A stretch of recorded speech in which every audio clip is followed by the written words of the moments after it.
every day, podcasting is becoming more and more popular, more and more mainstream. I remember years ago when I started podcasting in like 2015, it was not this popular or mainstream thing. It wasn't something that everybody was doing or that most people even knew existed, right? Like it was a very taboo and different thing. Now, podcasting is the easiest way to market any product or service. I think the disconnect is a lot of SaaS and startup founders don't really connect their marketing plan with podcasting. Like a lot of founders are still trying to use the old school marketing strategies of SEO or spamming people on social media, cold outreach through emails.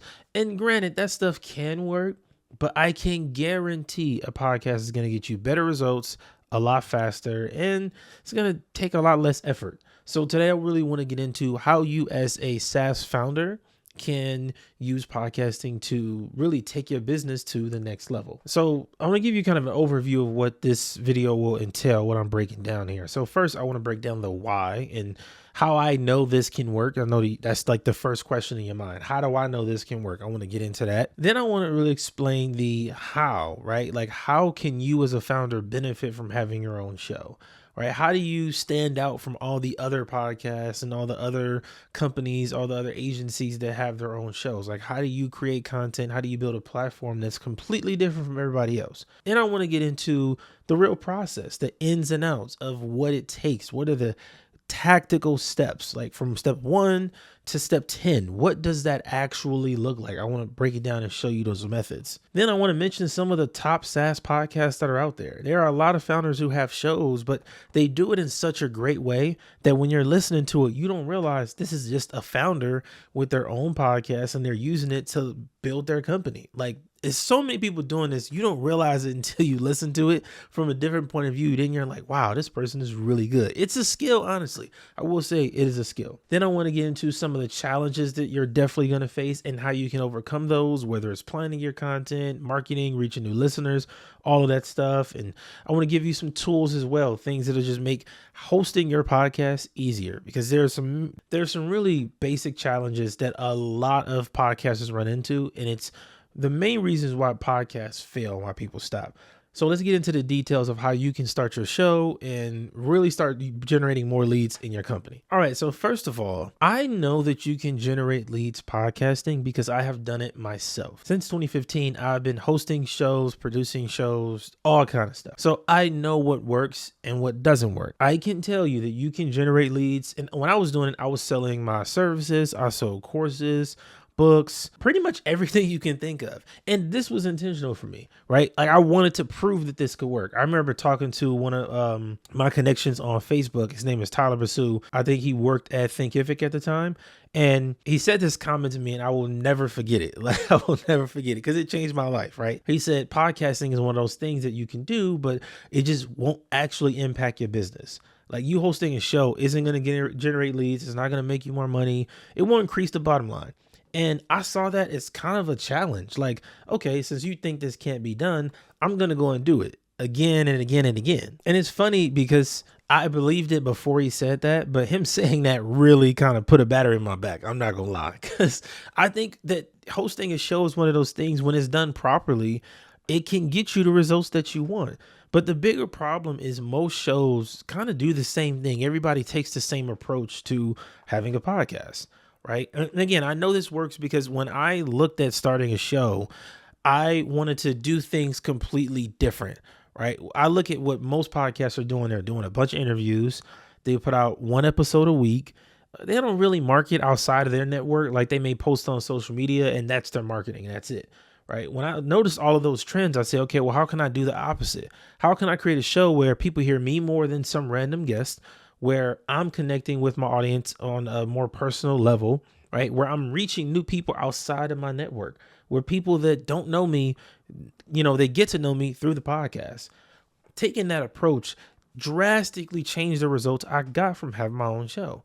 It was about more of getting leads and less about getting a bunch of downloads and having a massive audience. Like that just didn't matter as much. And changing that focus got me amazing results through different shows. Now, yes, I have gotten sponsors and all of that stuff. I've done that part, but what's been 10 times more profitable is generating leads and selling products and services. Like, it's not even comparable, to be honest, because there's no ceiling on how much money I can make selling my own products and services. So once I learned that in like 2018, 2019, it was over. Like, I haven't even really looked at sponsorships that much. I mean, I might for my newer show, just because it will fit. There's a lot of companies that fit for the starter founder roadmap, but overall, that's not the goal. That's not the focus. I want to get leads so I can sell products and services to those people. That's just way more profitable. Let's talk about how you can podcast differently than everyone else. I think this is one of the main points that the business podcasts forget and they don't really focus on. If you have a business show and your goal is to generate leads, you shouldn't be hosting your show like it's entertainment podcast, right? You look at things like the Joe Budden podcast, Joe Rogan, or Call Her Daddy, all the biggest podcasts in the world. A lot of those are entertainment shows, right? So for entertainment shows, they focus on numbers. You want to have the most listeners you can, the biggest audience, the most downloads. All of that stuff matters a lot because you go and then sell your audience's attention to advertisers. Perfect. It makes sense. As a business podcast, our job, our goal, our focus is not to get as many downloads as possible. We want to connect with our audience that are ideal customers. When people tune into the Startup Founder Roadmap, I don't want just anybody listening. I want specifically a startup founder or a venture capitalist, right? Those are my two ideal people, startup founder, venture capitalist. And then a layer deeper, you could say a SaaS founder, right? And then a layer deeper than that, a SaaS founder that is creating content, that believes in content marketing, right? That kind of person is who I want listening to my show. So when I say podcast differently, I mean your focus of your show needs to be completely different from everybody else. It can't be about getting the most listeners. And I have to struggle when I work with my clients. Honestly, they always are like, man, we aren't getting a lot of listeners. Then I have to break it down to them like, okay, you got 150 listeners on your last 2 episodes, right? Let's just for example purposes, 150 people listen. How many people do you need to buy for your business to be profitable, right? So out of those 150 people, if just 2 of them bought, you would make $50,000. I mean, do you really need a lot of people listening at that point? No, you need the right people listening. And the reason why so many business owners believe that they can't get results from podcasting is because they're focused on the wrong result, right? When we change our focus, now we know what to measure differently. I don't go to the stats like you see the hat here, Transistor FM. Shout out to them. It's my hosting platform. I'm not on Transistor FM refreshing my downloads every day, watching the numbers. No, I want to look and see what leads I'm generating, right? Who is signing up to my newsletter? Who is signing up on the landing pages? Like what numbers am I doing there? That matters. And then from those people, how many are opening emails? How many are scheduling calls, right?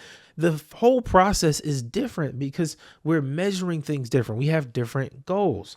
But if you come into podcasting as a founder and say, yeah, I want to build a super popular podcast and go viral every day. I mean, yeah, you could try to be my first million. You can try, yeah. But I don't think that's going to get you the outcome you actually want.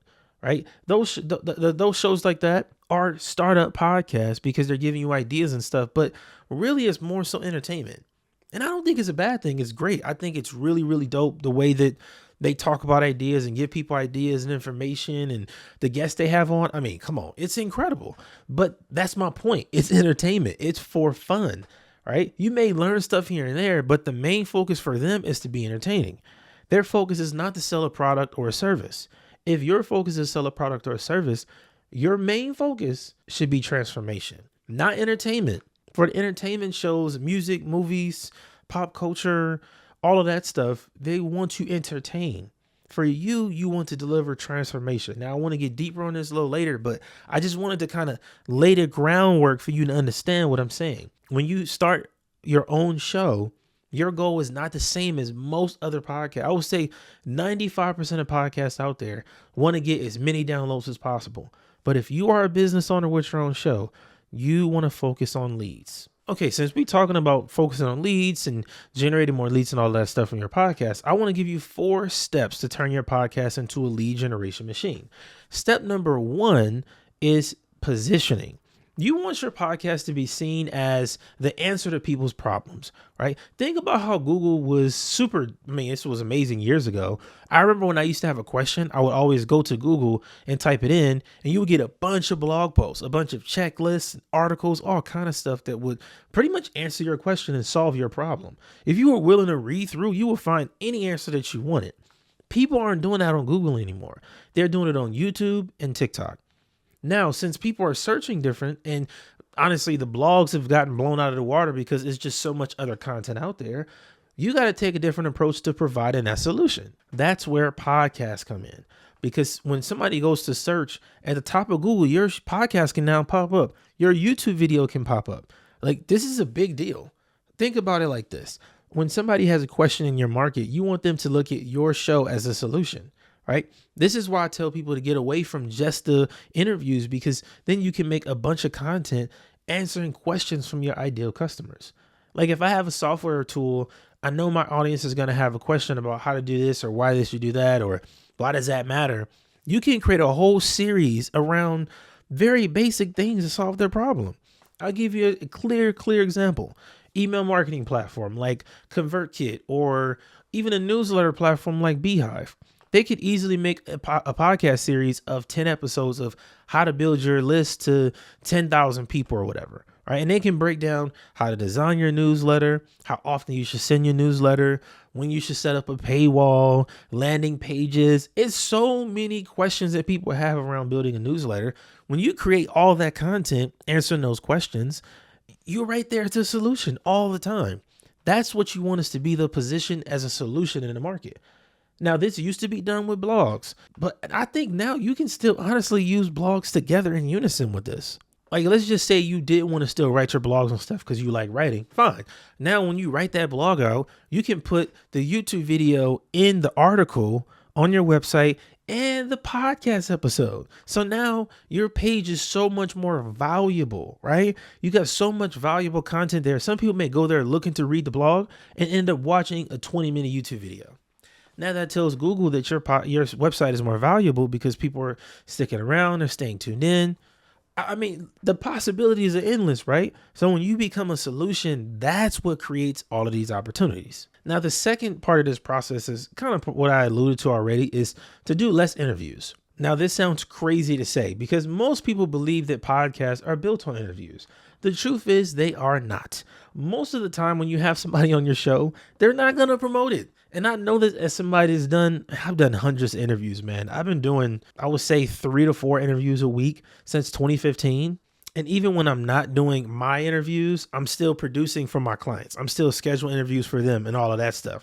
So I know that when you have somebody on the show, they'll say they're going to promote it. They will gas you up. And sometimes that's even a discussion before they book the interview. But the problem is when it's time to sit down and do that interview, they don't really put an effort to promote it to their audience.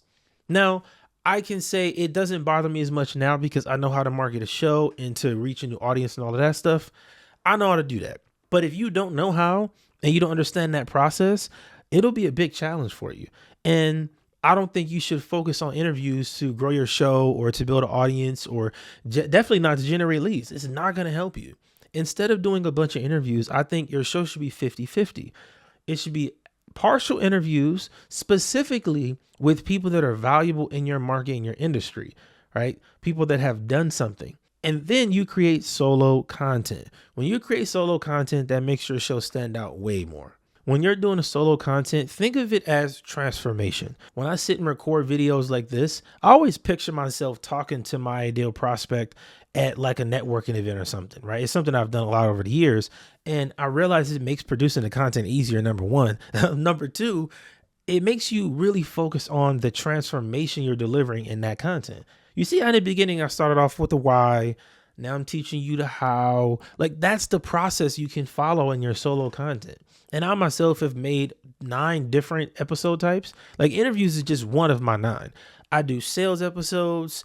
I do move the needle episodes. And that's some of my specialty stuff. Storytelling, all kind of stuff. Testimonial interviews. It's so much other content you can do outside of just sitting there and talking to some fake celebrity who scammed their way to the top of Amazon bestseller list. Like, you don't want that to be your entire podcast, because yes, then when you do that, you're not going to get any leads. But if every time your listener turns on the podcast in their car or they listen while they're working out, they start getting results in some kind of transformation, like that aha moment, that's what makes your podcast valuable. That's what makes people go and market the show for you. When you can make it that good, I think that should be our focus as podcast hosts versus trying to get as many listeners. No, let's just make the listeners we have listen closer. Now, one specific episode type that I had to lay into right here is a sales episode. This sounds absolutely insane if you're not making other types of content that I just explained. I sound crazy to you, and I understand why. But I want you to understand that selling on your podcast is something that you have to do if you want to generate leads, that doesn't make you look crazy or sound crazy or anything, because the people listening that want that transformation and want you to solve their problem, they have no problem with you selling. Now, I will say you don't want to make the content where it's like a full-on infomercial for 45 minutes. Nobody wants to hear that. A sales episode is you giving people reasons why they should buy. For example, if I wanted people to buy my email marketing software, I would simply break down, here are 3 reasons why you need to use this tool to market your business. Simple, right? Like, that's a very basic way to sell. Now, you could have more intense sales episodes where it's like you're going deep on the intricate parts of how your software works and how your product is great and all of that stuff. You could do that as well. I think you should do these sales episodes like once a month. If you're doing 1 episode a week, 1 episode out of the 4, it's fine if you're focused on selling. Because in the other ones, if you're delivering that transformation, you're doing the interviews, you're doing high quality content, you selling once is not that bad.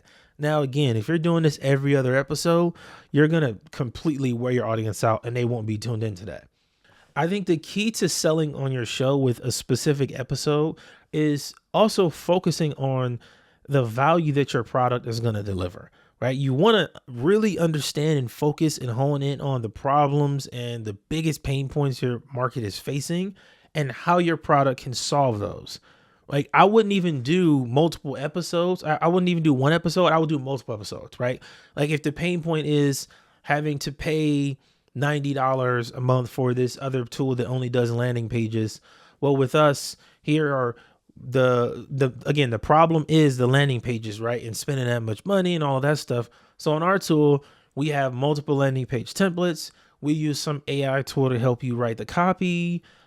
Like, simple. You can go point by point and make an episode about all of them. That's what's great. So then sometimes when you talk to prospects, you can use your podcast. Wait, I don't want to put that in there. I'm going to delete that. Cut that. Like, you got to understand the strategy behind selling on your show is about thinking like you're talking to one of the prospects that you have, and it's just in person, right? When I'm making content like this, the content has gotten me the most leads over the years that converted the most people. It's just me literally looking into the camera and talking like this. Basic stuff, right? So think about the pain point that people are facing, the problem they have, and then your solution for it. And then do that 20 times. Like, I know it sounds insane, but it's that easy. And then that makes your podcast so valuable, because think about the new person that's entering the industry, right? That new person is starting their first online business. If they find your show about email marketing, for example, and you're breaking down how to make a landing page, or the 5 things that you want to avoid when making a landing page, or 3 things your landing page must have, all of that content is very, very valuable to the marketplace. That new person might not know any of this stuff. To you, you've known it for decades. They don't know that, right? Like, and think about it this way too, man. This blows my mind. I am the only person in my family that does online anything, right? Like, I'm the only person that knows how to build a landing page, or definitely make software, that's done courses and agency stuff. Like, I've been doing it for over 10 years now. Nobody in my family does this. And I think that's how most of us are as entrepreneurs. Most people we know don't know any of the things that we know. Like, out of all of this that we know, the people around us know like this much. So when you are thinking about the pain points, don't think, oh man, this is too big. No, break it all the way down, because that's going to be the sales point, right? That content might not sound like sales content, but it is because you're talking about their specific pain and giving them a specific solution. They look at you as the authority on the subject now. It's that simple. Break it all the way down to the fourth grade level, and then you'll be able to draw in more of your ideal prospects. Okay, after you're doing sales content and stuff like that, I kind of want to give you some other strategies you can use to still get results from the other content. Right? I think you should have multiple call to actions that you use. I watch Shannon Sharp, Colin Cowherd, and these sports podcasts, and one thing that they do that is genius. They have call to actions to subscribe or to do this or that, and they play it at the beginning of their episode, in the middle, and at the end, right? What they also do when they take the full 1 hour episode and they clip it up 15 minutes, 10 minutes, 12 minutes, whatever it is, they put call to actions in the front of the clips as well. I think what you should be doing is literally, and I have a whole template for this, record 7, 8 different call to action videos, right? Telling one should be telling people to subscribe to the show, follow the show. Another one is to tell people to go and watch this webinar. Another one is to tell people to download this checklist. Like, have multiple versions available, and you can just keep adding them into your content, right? That way you never have to worry about recording it. You don't have to, oh man, I forgot, and you got to go back and no, record that, have it in a folder. And then when you're in post-production, throw it in there. Boom, boom, boom. Now you always have content ready to go. You're always promoting your products and services. And I think they should be simple. It shouldn't be some 2-minute, 3-minute call to action. It's very basic. Like, hey, I'm hosting this podcast. Thank you for tuning in to podcast name. If you want more leads in your business, go and download this thing here. Simple. It could be that easy. It could be that easy. It doesn't have to be intense. And then when you have those kind of call to actions ready to go, you can consistently throw them in your videos, in your episodes, and you're always promoting yourself in a non-sleazy, non-pushy way, because you're pushing the solution, right? Like, that's the value there. Is you're not pushing them to go and buy and give you money. No. When you're promoting the courses and stuff nonstop, buy this course, buy this course, buy this course, people don't want to hear that. That's the turnoff. But when you say, hey, if you want more of this, just go and get this thing. It's completely free. Nobody's going to get mad at that because you're giving away something that's free, right? Now, later on, you obviously might have emails or phone call schedule and all of that stuff to talk to the leads and stuff, as you should. But that's how you break this process up. It's that simple, really, right? When you think about it, it's pretty easy. I just did a breakdown of what I want people to do when they listen to the show. It's either follow the show on YouTube, definitely top 5, definitely do that. Follow it wherever you listen to podcasts, or download something so you can get on my email list. One of those 3 is, if you do one of those 3, I'm a happy camper. Now, some people will do all 3, and I appreciate those people. Shout out to y'all. You have to be ready to kind of tell people to do that stuff though, right? That's the process. Now, the last step to turning your podcast into a lead generation machine is to deliver episodes directly to your prospects. This is one of those marketing tactics that is so underused. I think when people do cold outreach, specifically on like Twitter or some social platform, they always do it wrong, right? Like when I do cold outreach, I like to reach out with content, right? Because I'm not going to just reach out to somebody randomly. Even I guess it's not cold outreach. Like, if I'm reaching out to you, I'm going to send you some type of content to solve a problem I saw you tweeting about, right? I see some people, like I had automation set up at one time where when people talked about marketing their show or getting monetized, I would then get a notification for that. So then I would send an automatic DM like, hey, you said you needed help marketing your show. I record this video on YouTube for you to, help you market your show, blah, blah, blah. Check it out. That is so much better than just, hey, I'm helping people do this. Do you want to buy something? Like, it's very off-putting at this point. Like, we get so much cold outreach DMs and stuff as online entrepreneurs. I'm pretty sure you do as well. It's like hard to pay attention to, right? But when you have content attached to it, that's like, okay, this is harmless, right? Like, especially if I get it at like 10, 11 o'clock at night, I'm at the house, I done got in the shower, I worked all day. I can go ahead and watch a little 10-minute video. That's so much better for me, at least. And I find that using that strategy works really well for growing your audience, building more connections, because some people will go and watch that content, they'll listen to the podcast and come back to you and say, wow, man, that was super helpful. Now you've already kind of start cultivating the relationship versus the cold outreach and, hey, you want to buy something? That's just not as impactful. But when you take those episodes we talked about where you're transforming, you're giving people solutions to very specific problems, right? See, and that's part of why I think having the content that's so specific to your market is so valuable, right? Like imagine if I record a podcast episode about helping bootstrap SaaS founders that haven't reached $1,000 MRR use podcasting to reach $1,000 MRR. Like, think about how specific that is. I'm talking to SaaS founders, bootstrapped, not at $1,000 MRR, no marketing strategy. Like, that's a very, very specific market. Now, if I can send that content to 100 people that have that problem, think about how many are just going to join my newsletter, right? Like, think about that, because that's super specific to them. And then in the content, I can then be specific with my solution to them, right? It's certain terms like churn and stuff that they're going to get and they're going to understand and it's going to be impactful to them versus me trying to send this content to everybody, right? So that specificity in the content is very important, and delivering the episodes to your specific ideal customer is just a game changer. I think it's one of the best things you can do if you want to build a profitable podcast. The benefits you can get from having your own show is just game changing, right? So I have a free checklist that can help you with the equipment and stuff. You see, I got a bunch of microphones. Here's another one right here. These are the same exact microphones, by the way, just the best in my opinion. Shure MV7. I'll put a link to that down in the description. If you have any questions about getting your show started, obviously you can reach out to me. Join the newsletter. That's linked down below as well. If you're a SaaS founder, reach out to me on Twitter at Chris Podcasting, and we can chop it up about what podcasting can do for you. Thank you for tuning in. I'll see you next time.